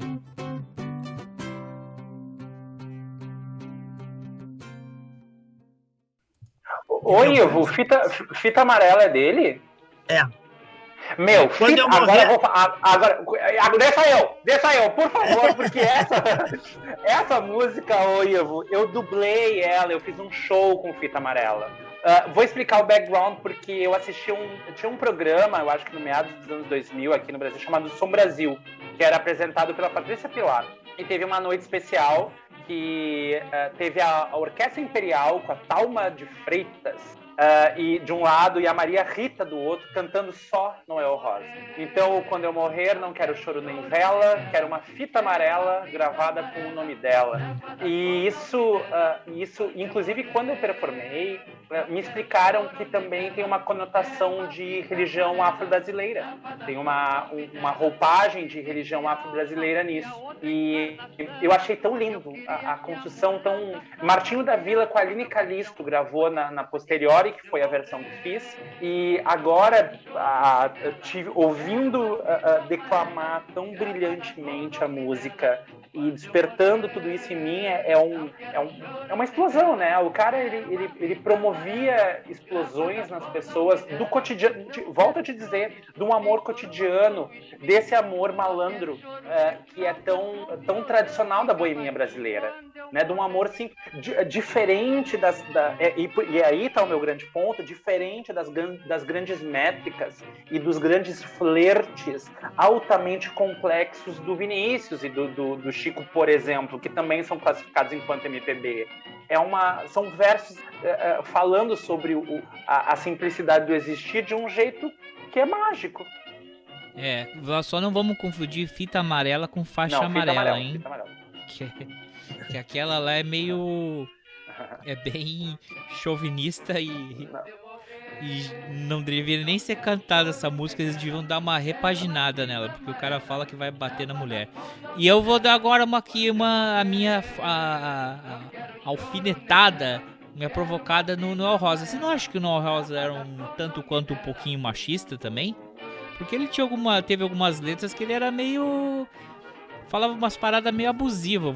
Tipo, a tua cara, eu vou dar uma tijolada na tua cara. Era a época ou... O que vocês acham?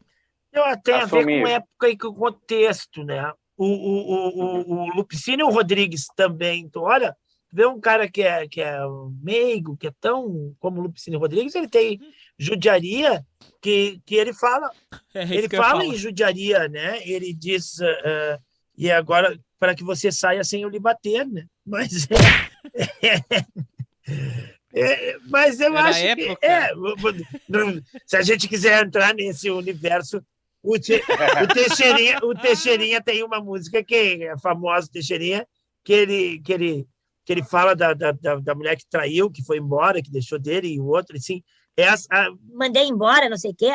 Essa eu garanto que presta, mas se não for honesta, eu puxo meu revólver e dou um tiro na testa. Opa!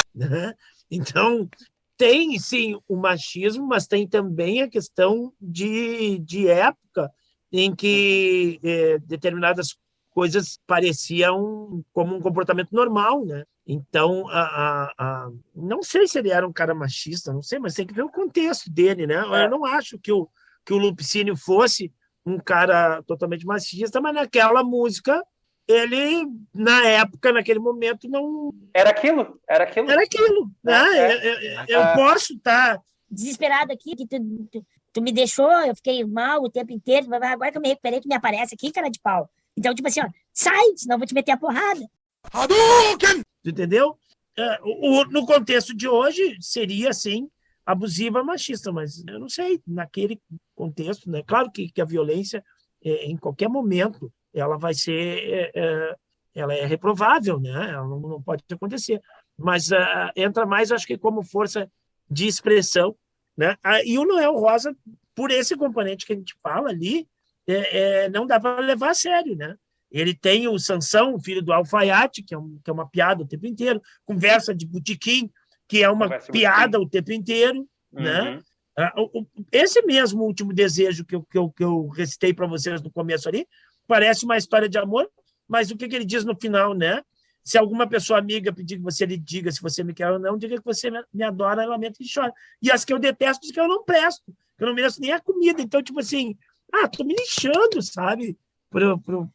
Então, sei lá, cara, ele é tudo, a fita amarela. Pedrão, machista ou não machista? Eu vou só chancelar o que o Ivo está falando. Retirar uma produção artística do seu contexto é empobrecer o debate de um jeito absurdo.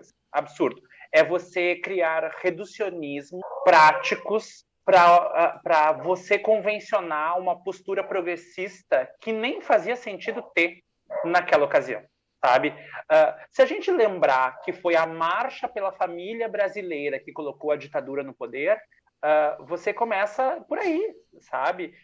São recortes, não havia família nem havia brasilidade na ocasião, mas são nomes, são símbolos, são ícones que são dados a determinado momento, que naquele contexto histórico de conhecimento humano, de acesso a pensamento, era aquilo que poderia, sabe? Então, a gente exigir ou demonizar isso ou aquilo de determinado produtor artístico ou de conteúdo, sem levar em consideração aonde ele está inserido, é reduzi-lo, sabe? Então, machista ou não, era o comportamento que aqueles jovens rapazes tinham em Vila Isabel. Eles haviam conhecido aquele comportamento do pai, haviam conhecido o comportamento do avô, viam o comportamento do vizinho, e, de certa forma, eles eram testemunhas desse cotidiano que naturalmente iria cair nas suas letras, nas suas composições. Da mesma forma que volto a dizer, Chico e Vinícius, participantes de uma elite, de um acesso pensador de grandes referências, carregaram para sua composição outro tipo de contexto, outro tipo de forma de enxergar o amor, outro tipo de forma de tratar a mulher ou o amado ou a amada, e por aí vai, né? Então, hoje, quando a gente escuta uma atitude machista, por exemplo, é sim questionável, porque o acesso está aí, sabe? Hoje, ter uma atitude machista hoje é questionável porque, cara, tá te faltando informação, né? Hoje a gente passou por tantos movimentos históricos que fizeram com que a sociedade mudasse de um jeito positivo, não progressista, mas positivo. Se você se atém a comportamentos arcaicos, o errado é você, né? Agora, quando a gente reduz e por fim, a criação... Se a gente traduz a criação para hoje, cara, nós vamos começar com o quê? produção cultural de 3 anos atrás. Acabou. E a obra também artística, E muitas olha lá. vezes o cara representa um personagem, né? Às vezes ele está Exato, contando uma exato. história Sim. e uma história que não é a dele também. Tu tem isso, né? A forma de escrever, né? O Chico Buarque às vezes não escreve falando como se fosse uma mulher, né? Então a história Sim. não é a dele, né? O Lupicínio, por exemplo, escreveu várias músicas que aí todo mundo, tu viveu tudo isso? Ele disse, não, vivi, mas não necessariamente aconteceu comigo, né? Não, é uma coisa que a gente vê no bar, né? Eu tô vendo no bar, tô vendo um amigo, por exemplo, esses moços. O Roberto Carlos, que escreve música parecendo ser gente boa. Senhores, uma das músicas mais lindas que eu tenho acesso na minha vida e falo de forma... sempre eu falo, é Mulheres de Atenas, que é uma letra machista. Do Chico. É de quem? Sabe? Do Chico. Na verdade, ela é irônica, né? Então, Ela é irônica, exato. Ele não está num panfleto machista, mas ele está usando esse machismo de uma forma irônica, né? Exato. E era o ponto que eu ia chegar. Falando pela voz de outro personagem, né? Ele está falando por uma voz de um personagem. Se você lê na crua poesia, ela é espantosa. Mas se você começa a decantar o subtexto, começa a compreender a forma crítica com qual ele sempre abordou a sociedade, o cotidiano, o tratar, o comportar, cara, é de uma beleza absurda, tal como Noel Rosa fazia isso nos Três Apitos, sabe? O André falou, será que ele era machista? Será que ele era caloteiro? Porque na fita amarela, ele diz assim, ó, não tem herdeiros, não possuo só vintém. Eu vivi devendo a todos, mas não paguei ninguém. E lá no... Verdade. Ele era caloteiro. Ele era Na caloteiro. conversa de bitiquinha, ele faz a mesma coisa. Se você ficar limpando a mesa, não me levanto e nem pago a despesa. E depois, no final, ele diz, vai pendurar isso aí lá no prego lá na frente, né? Me deu um tinteiro, um papel e um cartão. Ele pede tudo. Ele era porque... Ele é debochado, né, cara? Ele viveu bem os 26 anos dele, né? Ele saía pelo Rio de Janeiro e afora, e ele sempre tinha motoristas de táxi que levavam ele, né, de volta para casa. E muitos dele ele botava na conta. E algum deles ele pagava com música, ajudando o cara a fazer música. Tanto eu acho que o Noel Rosa é o cara que fez o primeiro funk pesadão da história. Com um dos motoristas dele, que cantava bem, ele escreveu uma letra bem escrachada e fez o cara decorar a letra, e o cara foi cantar na casa de um coronel. E era só bagaceirice a música. E o coronel saiu de lá dando tiro. E por isso que eu digo, o primeiro funk proibidão é o do Noel Rosa. Eu acho, assim, aqui é morde e assopra. Eu tenho uma outra teoria. Eu também, além dele ter vivido personagens e retratado a história de outras, também tem um ponto da aparência física dele, né? Ele, como o Lupicínio Rodrigues era um corno, ele só podia expressar não era com raiva. Não fala isso, Lupicínio Rodrigues. Peraí, né? Se acaso você chegasse no meu chateau e encontrasse aquela outra mulher... coisa. Ele tá falando que ele pegou a mulher do outro. Né? Mas ele pegou a mulher dele com um amigo dele, na história real. E eu acho que também tinha muito no Noel Rosa por causa da aparência física dele, né? Porque ele infelizmente, quando ele nasceu, durante o parto dele, eles tiveram que usar um fórceps e eles quebraram a mandíbula dele, né? Não podia comer sopa. Pra quem tá ouvindo isso aqui... Sério? Ele não podia... Ele não podia comer comidas muito... Ele tinha um problema na mandíbula dele. O que ele praticamente não tinha queixo. Deixa eu falar uma história engraçada do documentário dele lá, do filme dele. Ele tá sentado, né, num bar 3 horas da tarde, chega um amigo dele e ele tá com uma garrafa de cerveja na frente dele, né? E um cunhaque. E o cara chega e diz assim, pega na garrafa e olha assim, pô, Noel, bebendo essa hora, 3 horas da tarde, ele assim... Rapaz, a cerveja, tu sabe que a cerveja é considerada um pão líquido? Ela é puro cereal, ela é um pão líquido. Daí o cara disse assim, tá, mas na realidade eu tô me alimentando. Daí o cara disse assim, Tá, mas e o cunhaque? Ah, tu não quer que eu vá almoçar sem tomar uma coisinha, né? Era. Tinha questão. Gurias, tá ótimo, tá maravilhoso a conversa, mas...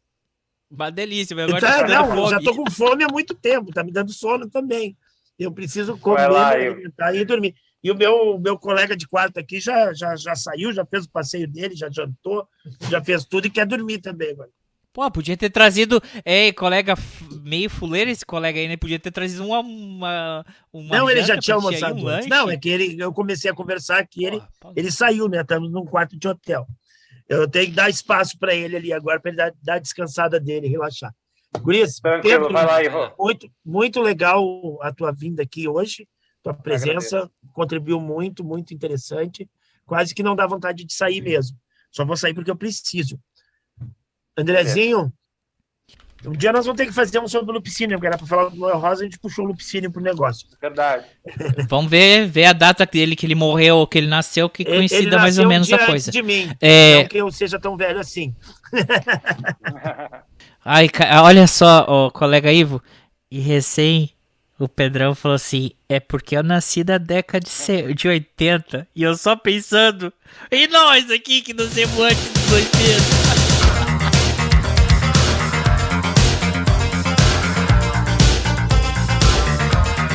Não, é uma escala, né?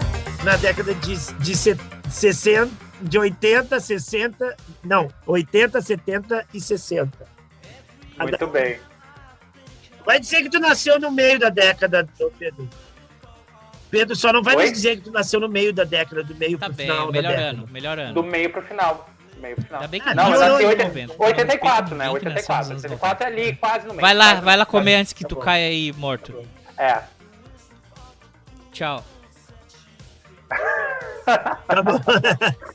Vai lá, Ivo. Tá bom, vai tchau, lá, Ivo, um abraço. Tchau. Então tá, pessoal, obrigado por hoje, uma boa semana a todos. Vou me despedindo aqui. Tchau para vocês. Até a próxima. Agradecer a presença do Pedro aí, estreando no nosso bate-papo aqui familiar. Até a próxima. Tchau. Nosso amor que eu não esqueço e que teve o seu começo numa festa de São João. Morre hoje sem foguete, sem retrato e sem bilhete, sem luar, sem violão. Perto de você me calo, tudo penso e nada falo. Tenho medo de chorar. Nunca mais quero seu beijo, mas meu último desejo você não pode negar. Se alguma pessoa amiga pedir que você lhe diga se você me quer ou não,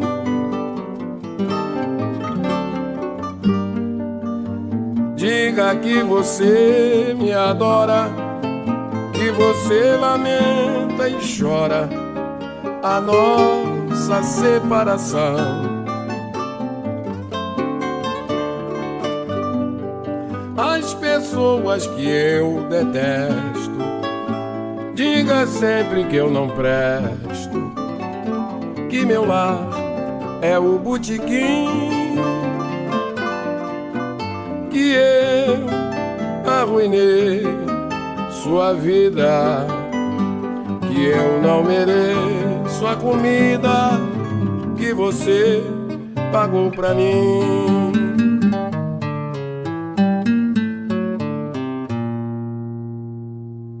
Sem compromisso nenhum com a verdade, mas sem fake news. Voltando a uma coisa, eu também passo da mesma premissa. Pra mim não interessa qual que era a sexualidade do Gardel. Né? Ele é um ícone. Ele é o charme em pessoa. Eu queria poder viver nessa época de novo, onde não tinha aquecimento global, e aí os caras podiam colocar um chapéu pra esconder a calvície. Isso. Botar um terno. Um traje completo. Uma gravata, entendeu? Até quando o cara era mais gordo, ajudava com aquele, né, o corset, colocava assim, dava uma apertadita, né? Um terno bem feito. Disse esse jornalista que o Gardel andava maquinado também, todo o tempo. Olha. Porque ele era treteiro. Ele tinha dívida de cavalo. Ele tinha um cavalo que ele ia cantar tango pro cavalo uma noite antes do cavalo correr na corrida. Nossa. Ele cantava tango pra esse cavalo, porque ele amava o cavalo dele. A adrenalina do jogo, eu já quis mergulhar um pouco nessa atmosfera do pessoal do jogo, sabe? Eu acho que deve ser um frenesi maluco, assim, sabe? O vício, na verdade, né? Todo tipo de vício, ele tem uma coisa intrigante. O vício tem uma coisa intrigante. Por isso essa música de Por Uma Cabeça, eu sei que ele tem muitas outras, mas pra mim é Uma Cabeça, eu acho uma música tão... Ele tem esse sentido assim do sofrido, mas de certa forma de um orgulho, como não me importa, me vou jogar, me vou atirar. Se vai acontecer, vai acontecer. Se eu vou cair, eu vou cair.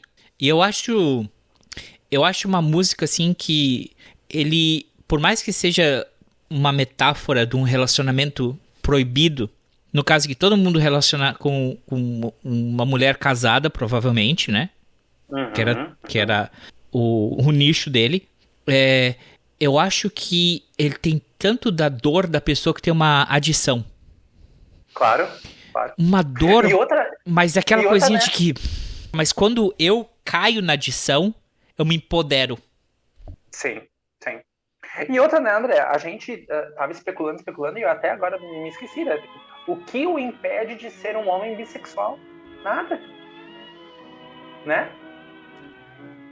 Aí falando, e agora me passou assim, como é que eu não pensei nisso antes? O que o impede de ser um homem bissexual? Nada. Absolutamente nada. A época?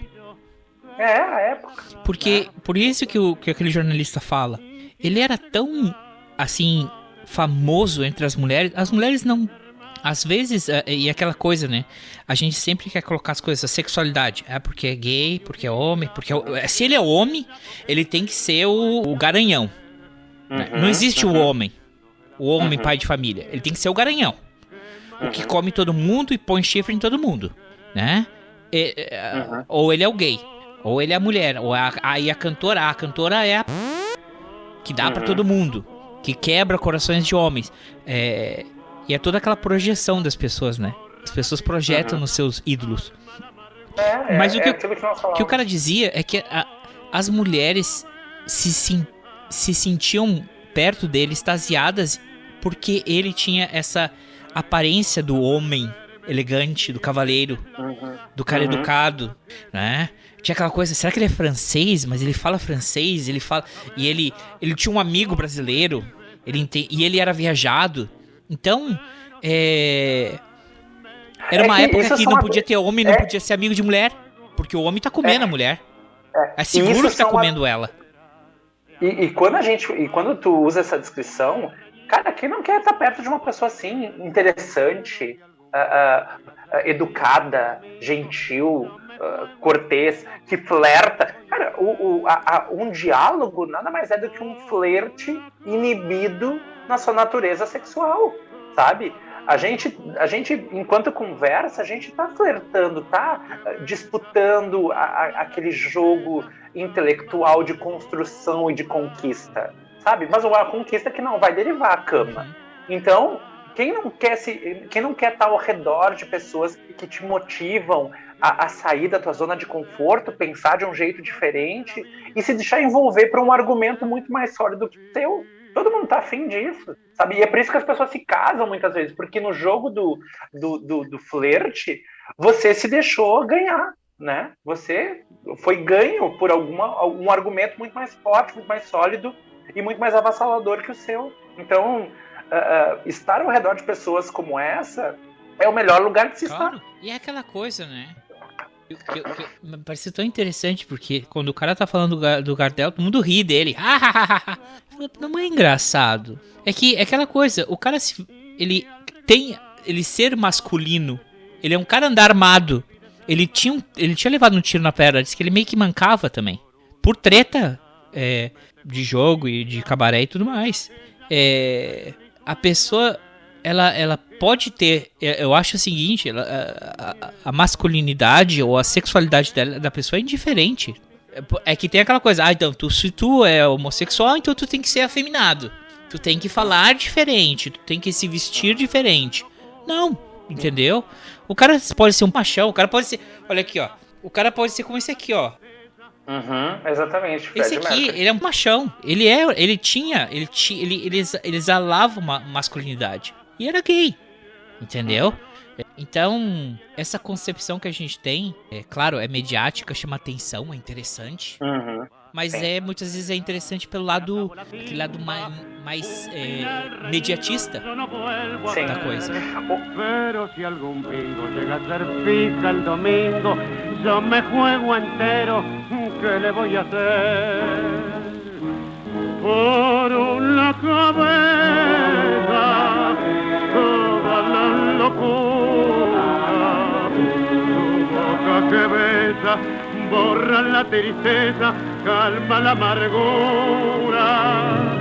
Por una cabeza, si ella me olvida, ¿qué importa perderme 1000 veces la vida? ¿Para qué vivir?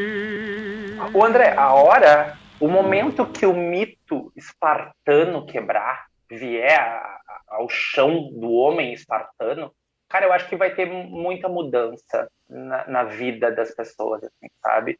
A hora que parar de se destinar a rigidez do que foi para a flexibilidade do que se haverá uma mudança na roda do mundo, né? Mas, por enquanto, é confortável, conveniente e mais prático fazer com que as pessoas perpetuem isso, sabe? Penso que... Mas tu acha que a gente não tá a caminho? A passos lentos. Existem movimentos evolutivos, justos, lícitos e importantes, mas eu te falo como membro da comunidade LGBTQIA+, sabe? Existe um mito espartano dentro da minha comunidade, sabe? Então, se ainda não se decidiu extirpar as células ruins do nosso próprio corpo, como é que a gente vai exigir que os outros nos deem um tratamento diferente daquilo que a gente faz questão de perpetuar, sabe? E essa autocrítica, eu noto que falta em inúmeras esferas sociais e acadêmicas e pensadoras e culturais, né? É muito fácil você inverter a responsabilidade para o externo do que ter que encarar o espelho da medusa, né? Encarar a górgona que te olha e que, se você olhar diretamente, vai te empedrar, vai te transformar numa estátua. Então, enquanto a gente não aprender com esses pequenos movimentos a mudar de verdade, mudar na essência, a existência, citando Sartre, vai continuar péssima. Ótimo. Porque eu também tenho uma coisa que eu falei que eu queria tocar nesse ponto. Óbvio que tu deve conhecer o cantor Morrissey, né? Do Smiths. O Morrissey. Sim. Acho que no Brasil ele é mais conhecido como o ex-cantor dos Smiths, mas o Morrissey, que todo mundo sabe. E o Morrissey, ele nunca teve alguma declaração dele explícita, eu sou isso, eu sou aquilo. Correto? Ou tô errado? Não, tá correto. Ele nunca teve que dar satisfação, ele nunca quis dar satisfação sobre a sua sexualidade, apesar de que se aponta uma certa sexualidade para ele, não é? E ele tem pensamentos políticos extremamente conflitantes, quando tu vai ver a história dele, mas eu acho interessante, com todas as ressalvas de qualquer merda que o Morrissey pode ter falado essa semana, dessa postura dele, de ele não deixar que as pessoas definam a sua sexualidade para definir ele como pessoa. Cara, pega o Serguei. O que tu acha disso? Pega o Serguei, esse roqueiro brasileiro aí, que foi super importante aí nos anos 70. O cara era altamente fluido, de um papo muito além do seu tempo, sabe? De uma consciência corporal tão maneira, de experimentação, inclusive de entorpecentes, inclusive de ilícitos, o cara nunca escondeu. E isso é de uma profunda liberdade, de um profundo acordo com o seu íntimo, do que se é, que é incrível. E, de novo, eu volto a reforçar aquilo que eu te falei e falei para Ivo no começo da nossa conversa. Se você não transforma a sua existência em um movimento político de mudança, né, onde você é o próprio alabastre, você é a sua flâmula, cara, não tem nada que ver o que você faz na sua vida privada, né? Claro que muitas pessoas podem se beneficiar de experiências porque indiretamente você vai estar atenuando o sofrimento da geração que virá depois de você. Mas não é de obrigação de ninguém fazer isso, a menos que você tome para si essa responsabilidade, sabe? Não, Harvey Milk, eu vou assumir para comigo a responsabilidade, garantir o direito de todos os LGBTQIA+, de ter X e X e X direitos. Cara, você assumiu para si, a sua existência passa a ser uma ferramenta pública, o seu pensamento passa a ser uma forma de balizar a opinião, e arque com essa responsabilidade. No momento que você é apenas um artista e que você está contribuindo com o mundo com a sua arte, o que você faz na sua intimidade diz respeito a você. Grandes atores, atrizes, cantores, cantoras, poetas, escritores, têm a sua individualidade nebulosa porque justamente eles preferiram manter a descrição da sua vida para que a sua arte se sobressaísse, né? E a gente nota esse tipo de movimento apenas na classe artística. Mas se a gente vai puxar quantos médicos, arquitetos, doutores em química elaborada, sabe? E quantas pessoas no Vale do Silício não são muito importantes, já desenvolveram algoritmos que mudaram a vida da gente, e a gente nem sabe com quem eles são casados, e nem tem o interesse em saber, desde que a ferramenta funcione, sabe? Um dos exemplos que eu gosto muito de citar é a Dolly Parton. Ninguém sabe quem é ninguém sabe a cara do marido da Dolly Parton. E a mulher é casada há 50 anos com a mesma pessoa. E o que ela falou para Diane Sawyer numa entrevista dos anos 70 foi: o meu marido me oferece a liberdade. E eu não preciso ficar dando bravatas sobre o meu amor com ele. O nosso acordo íntimo está firmado. E eu sou a Dolly. O que você tem que enxergar em mim é o meu trabalho, a minha contribuição artística, as letras que eu coloco nos rádios das pessoas. O que o meu marido deixa de ser, faz ou deixa de fazer, é problema nosso. Justíssimo. Eu tenho um asco do tabloide, meu amigo, que você não tem ideia. Eu não gosto, acho uma imprensa pequena. Apesar de consumir, apesar de, às vezes, tá no troninho, e o Twitter tem dessas, né? A gente vai, passa a CNN, passa a BBC e aparece um focalizando, né? E descobre que a Anitta usa calça jeans saindo de um restaurante em Orlando. Essa é a notícia. É porque a gente consome. Exato, é porque isso é assunto. É porque a gente consome. E também, né, André, poucas pessoas hoje têm a maturidade, disponibilidade e vontade de lidar com o real cru, o real que é uma natureza sendo destruída diariamente, recursos naturais acabando, a gente comprando água em garrafa. Água em garrafa, André. Se você falasse para uma pessoa na década de 60 que a gente teria um mercado inteiro baseado em água engarrafada, as pessoas iam dar risada na tua cara, sabe? A sociedade está tão colapsada e tão chegando ao dawn, eu não sei como falaria essa expressão em português, mas estão chegando ao dawn da humanidade que, cara, é melhor ler sobre a calça jeans da Anitta. Porque é menos dor no teu cotidiano, é menos sofrimento, né? Totalmente. Eu Mas isso tem forma. Se tu não quiser ver isso mais, agora eu acho muito legal uma coisa do Twitter, que se tu gosta de uma pessoa, ele fala assim... Mas ficaria bem se você seguisse essas tantas pessoas também. Sigo. Porque aí fica tão diluída a tua timeline, porque antes eu tava assim na minha timeline, era política. Então, sabe o que? Eu vou ver pornografia. Pum. Adiciono todo mundo. O que mais que eu gosto? Rugby. Pum. Adiciono todo mundo. Golfe. Pum, adiciono todo mundo. E vou adicionando. Aí a tua timeline fica uma babel. Mas pelo menos porque eu abri antes o Twitter, e aí é policial militar esculachando gente, dando tapa em mulher com um bebê no colo. Entendeu? Era isso que era o meu Twitter. Então eu falei, eu vou te educar. Anarquizando. Tudo que tiver, qualquer tema, e vou seguir todo mundo. Se você segue essa pessoa, siga tal pessoa. Sigo. E aí tua timeline vira uma loucura. Aí, pelo menos, dá uma mesclada na coisa. Eu tenho perfis diferentes. Eu tenho 2 ou 3 perfis. Então. Eu vou criando essas personas aonde porque no momento que você...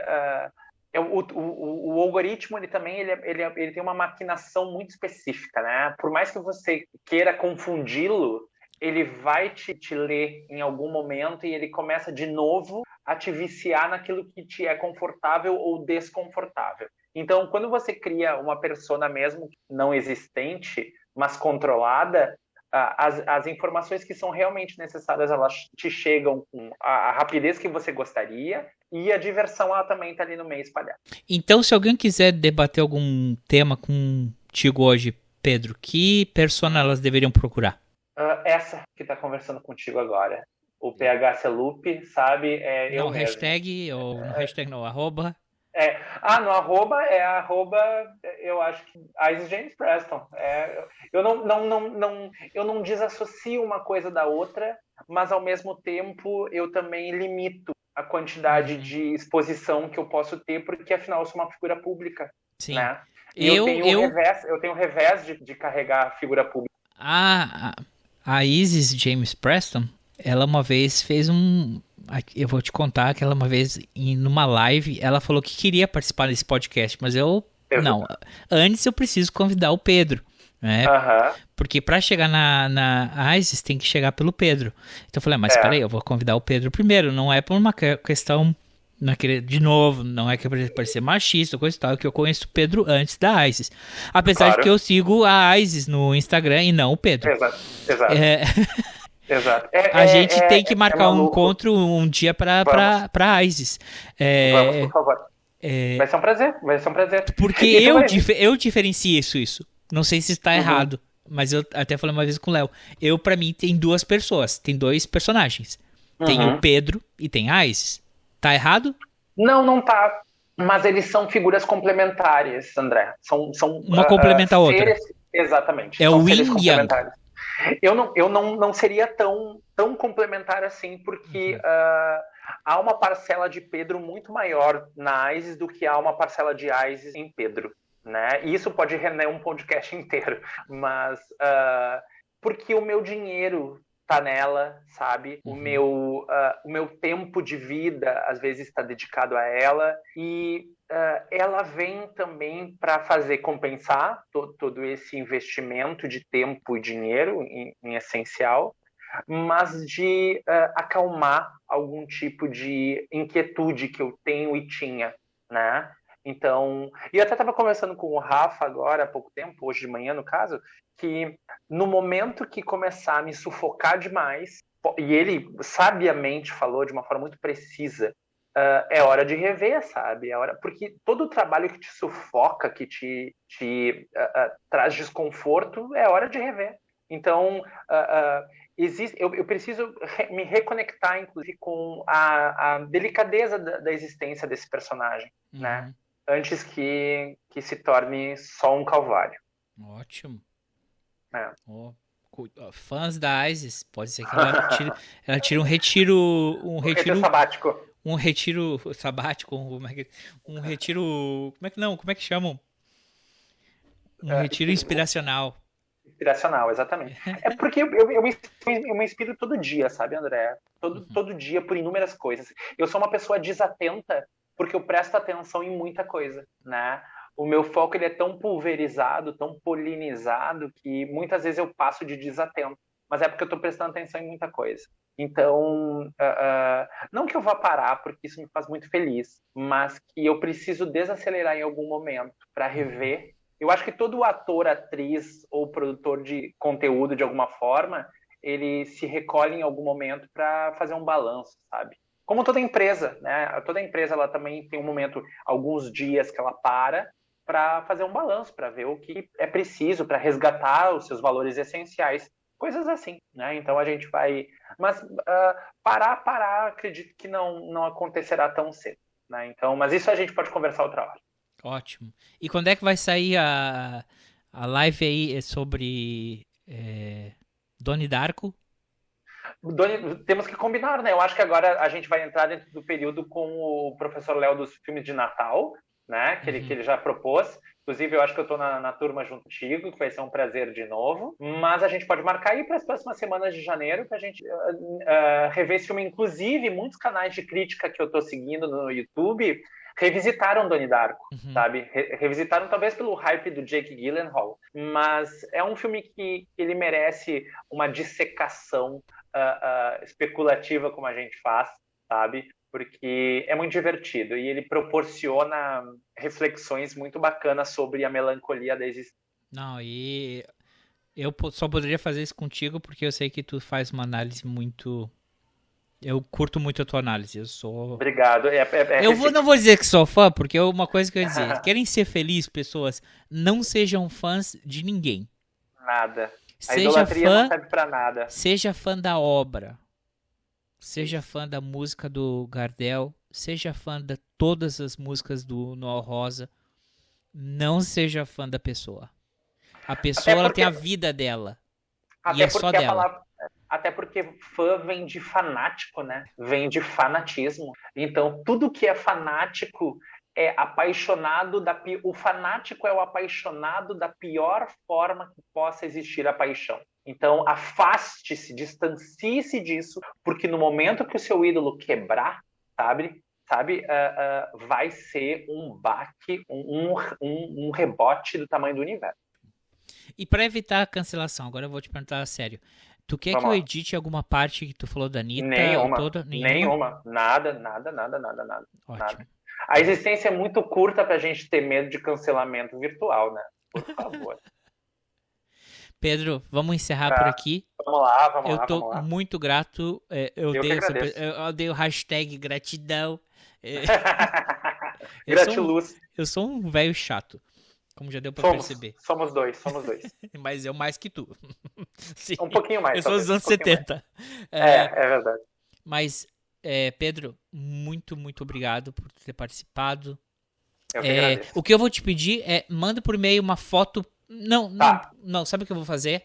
Eu não vou botar uma foto tu. Eu vou botar uma foto do Gardel e do Noel Rosa na capa e já tá. Isso, perfeito.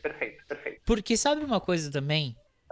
Não sei se tu já ouviu falar, mas tu sabe que Nat King Cole, ele foi um cantor muito famoso nos Estados Unidos, quando ele começou no rádio, porque as pessoas não conseguiam diferenciar se ele era branco ou negro. Tu sabia disso? Sim.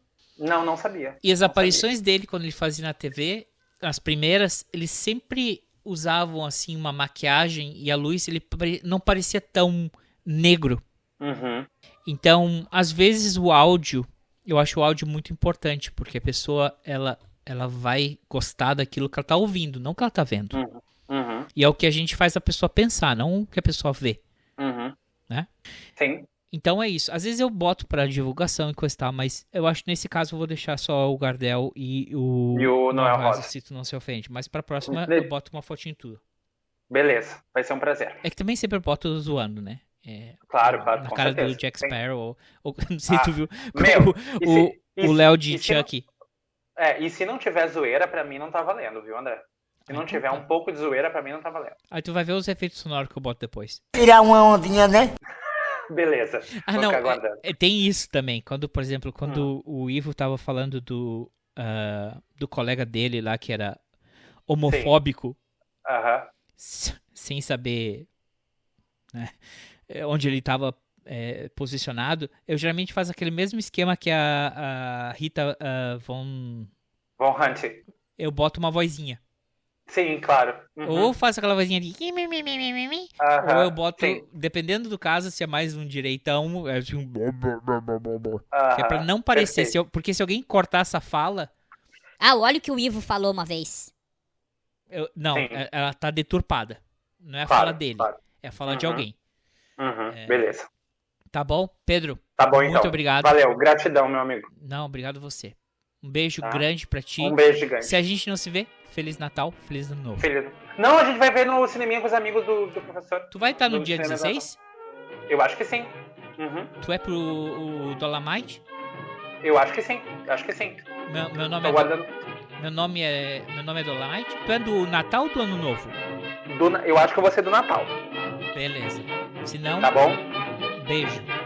Sucesso, abraço. Viu, André? Um abraço e foi um prazer. Me chama de novo. Adorei participar. Então tá bom. Beijo gigante. Tchau. Quando eu morrer, não quero choro nem vela. Quero uma fita amarela, gravada com o nome dela. Quando eu morrer, não quero choro nem vela. Quero uma fita amarela, gravada com o nome dela. Se existe alma e a outra encarnação, eu queria que a mulata sapateasse no meu caixão. Oi, sapateia. Quando eu morrer, não quero choro nem vela. Quero uma fita amarela, gravada com o nome dela. Quando eu morrer, não quero choro nem vela. Quero uma fita amarela, gravada com o nome dela. Não quero flores, nem coroa com espinho. Só quero choro de flauta com violão e cavaquinho. Quando eu morrer.